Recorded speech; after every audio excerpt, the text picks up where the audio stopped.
देखिए हर खबर यहीं पर, सब्सक्राइब कीजिए TV9 भारतवर्ष।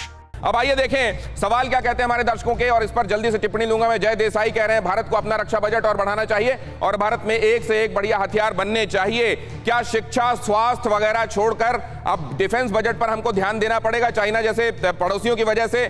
शिवाज साहब, देखो इसमें कोई दो राय नहीं। अगर आप इकोनॉमिकली स्ट्रांग होना चाहते हैं तो आपको मिलिटरी स्ट्रांग होना पड़ेगा। मैं ये नहीं कह रहा कि आप एजुकेशन और हेल्थ पे नहीं करें, मगर आपको डिफेंस पे करना पड़ेगा। अगर आप मिलिटरी स्ट्रांग नहीं है तो आप इकोनॉमिकली स्ट्रांग नहीं हो सकते। अगर चीन ने आपको यह दिखा दिया है सुरक्षा सबसे पहले, जिंदा रहेंगे तो खाएंगे, जिंदा रहेंगे तो पढ़ेंगे। अगली टिप्पणी, अगला सवाल जल्दी से प्लीज। हमारे एक दर्शक रूपपति काफी रेगुलर हमारे व्यूअर हैं। चीन ने भूटान को पैकेज सोल्यूशन का प्रस्ताव दिया है और चीन मजबूर कर रहा है भूटान को, अगर उसने सेक्टिंग सेंचुरी चाहिए तो वो मान ले कि डोकलाम चीन का है। अगर भूटान चीन की बात मान लेगा तो क्या डोकलाम हमारे हाथ से चला जाएगा, जो कि रणनीति के हिसाब से हमारे लिए बहुत महत्वपूर्ण है। आरएसएन सिंह साहब, क्विक कमेंट प्लीज।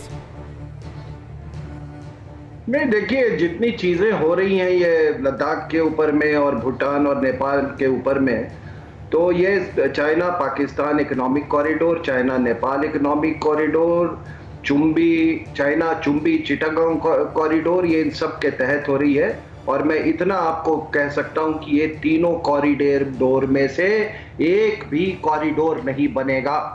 एक भी कॉरिडोर नहीं बनेगा। आरएसएन सिंह साहब खम ठोक कर ये कह रहे हैं। हमारे मेहमानों से और लंबी बात करता मैं, लेकिन वक्त इजाजत नहीं दे रहा है। माफी के साथ यहीं पर रोकता हूं मैं। बहुत धन्यवाद आप सबका यहाँ आने के लिए और शिरकत करने के लिए। अड़ी में 18 अक्षौणी सेनाएं थीं, 7 पांडवों की तरफ से और 11 लड़ रही थी कौरवों की तरफ से, लेकिन जीता कौन था? जिसकी तरफ माधव थे, वासुदेव थे और धर्म था।